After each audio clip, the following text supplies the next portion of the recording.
There's a kind of poverty that starts long before money runs out. It begins in a quieter place, the mind. Maybe you've been struggling with debts, closed doors, dreams that won't move forward, but the real battle isn't on the outside. It's inside, in thoughts that whisper you'll never escape this cycle. Billy Graham once said, "The devil doesn't just want to destroy your soul, he wants to paralyze your mission. And he does it without touching your wallet. He cripples your vision. He distorts your identity. He tells you God has forgotten you, and slowly, you start living as if that were true." C.S. Lewis wrote, "Hell begins with a mind in collapse." And maybe that's what you're feeling now, a mixture of tired faith, cracked hope, and spiritual silence. But that kind of prison has a name, the spirit of lack. This video isn't about making money. It's about setting your mind free from the scarcity that's kept you away from your purpose.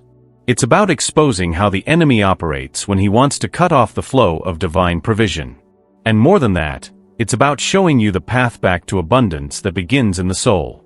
Not every financial block is a direct attack. Sometimes it's a crack left open, and the enemy knows exactly how to move through it. Billy Graham said, "The devil doesn't need to steal your money if he's already stolen your peace." Scarcity is born in the soul before it ever reaches the wallet. Unconfessed guilt, disguised pride, hidden resentment, all of it creates invisible fractures in your spiritual foundation. And where there are fractures, the flow of blessing is interrupted. It's not about giving to receive. It's about obeying to manifest. God moves where there is order, surrender, and realignment. The devil operates in the subtlety of disobedience, when the heart has drifted, though the lips still pray. Prosperity doesn't begin with money. It begins with a restored heart. It begins when you decide to close the cracks, and stand as a child of a God who provides, but also sanctifies. The Bible is clear, "Beloved, I pray that you may prosper in all things and be in health, just as your soul prospers." 3 John 1 verse 2, that means true prosperity starts within. But when your soul is wounded, your paths get blocked.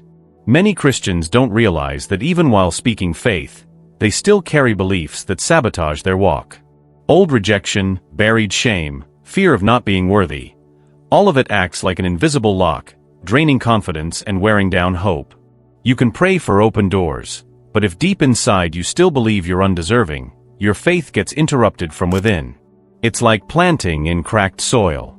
The seed is right, but the ground is dry. To manifest, in the Christian walk, is not to convince God to bless you.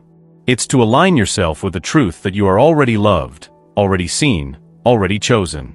And that alignment begins when you stop speaking fear, and start walking like someone who knows to whom they belong. Some words aren't just sentences, they're keys. Declarations that, when spoken with faith and surrender, realign the soul and close the enemy's access. Because it's not about shouting to drive him out. It's about believing deeply, and acting in agreement.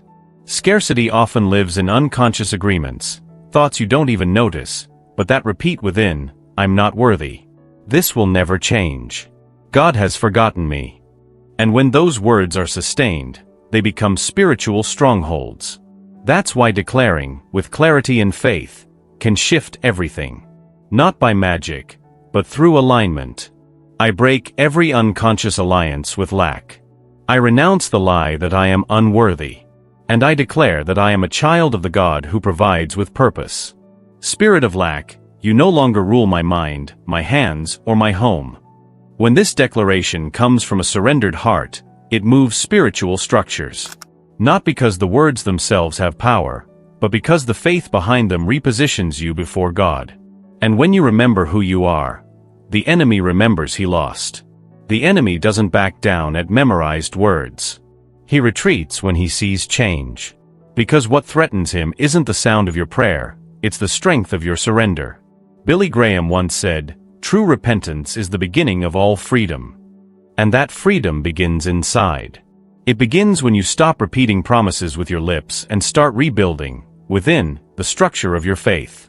Padre Pio taught that the devil flees from those who walk in the light of spiritual responsibility. Fasting, prayer, and purposeful work were his weapons against the spirit of lack. Not to gain blessings, but to keep the soul awake, firm, aligned. You can pray every day for provision. But if your mind remains enslaved by guilt, fear, and unworthiness, scarcity will return. Because the issue isn't what's missing outside.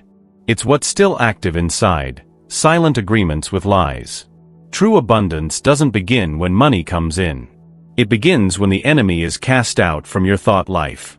When you choose, day after day, to be holy ground. And where there is light, darkness cannot remain.